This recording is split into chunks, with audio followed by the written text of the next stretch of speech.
Now, the biggest subject of conversation over Christmas, certainly in our family, and I would guess probably in yours, was the wretched weather. It would appear storm after storm, gale after gale, rain after rain, and we're in a position today with Storm Henk where many trains have stopped running across the country. There's a huge number of flood warnings over a vast part of England. Winds touched, I believe, as high as 94 miles per hour on the Isle of Wight. Well, right now, if the weather maps are right, Lincolnshire is pretty much in the eye of the storm, which is exactly where John Kettley, weather consultant, is right now. John, good evening. Are you in the eye of the storm? Well, it doesn't feel too bad, Nigel, actually. It's pouring with rain and has been for about 8 hours, so my garden is virtually underwater. But the winds haven't been too bad here. I think it's mainly across the Norfolk coast in the next 2 or 3 hours where things will be very bad. But we've seen some very severe gales across the south of England as well during the afternoon.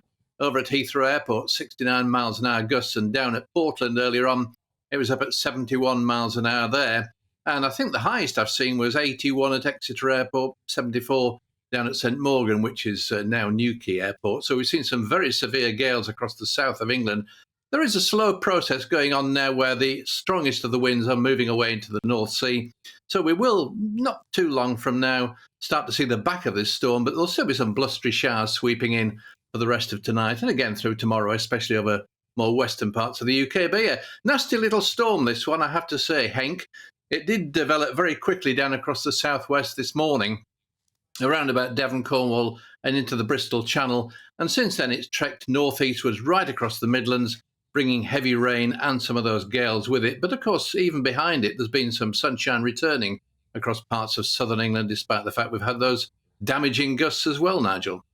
Yeah, I mean, Storm Henk, OK, fine. It's a storm. It develops quickly. We get big winds. We get rain. That of itself, it seems to me, John, is not particularly unusual.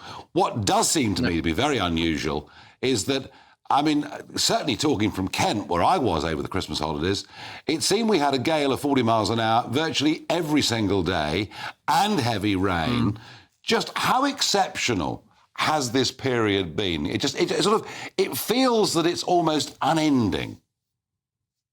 Well, you're probably right. It does feel that way, but it isn't unprecedented by any means. I think we can go back into the second half of the 1990s in particular, around about 2000, and it was just the same then. Around about the Christmas period, running up to New Year's Eve, we did see some heavy gales across many days for several of those years.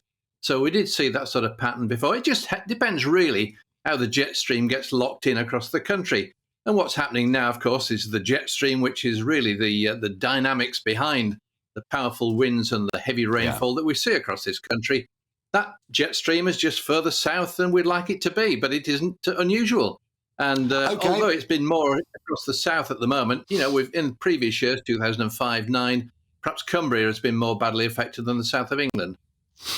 No, John, I'm sure you're right. I'm sure we have been through this before. It just doesn't particularly feel like it right at this moment in time. But it was a very warm Christmas day, wasn't it?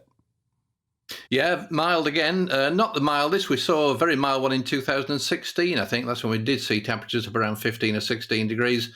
But it was varied across the country because some places did actually have a white Christmas in the end. There was snow falling over northern Scotland during Christmas Day afternoon and evening. So it was much colder up in the north. And that's one of the things that's been happening today as well. We've seen this storm developing, a very intense little storm sweeping eastwards.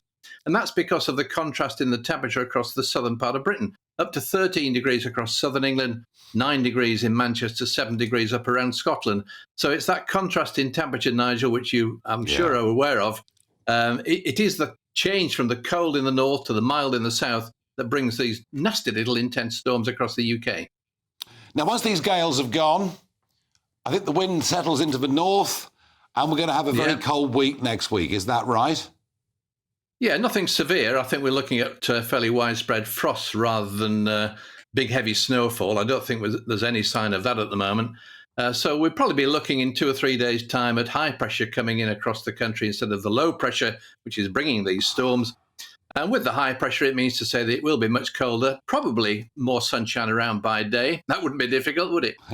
So we are going to see a big change in the weather. And you never know, in 2 or 3 weeks' time, I might come in back on the programme and talking to you, Nigel, and saying, oh, where's all the rain gone? It's just high pressure now. We're looking at glorious sunshine. Everybody's feeling the spring-like feeling, looking up forward to spring and March and all the rest of it. And this is a big change from what we had just a few weeks ago. That could happen yet. John, as ever, a great pleasure. Thank you.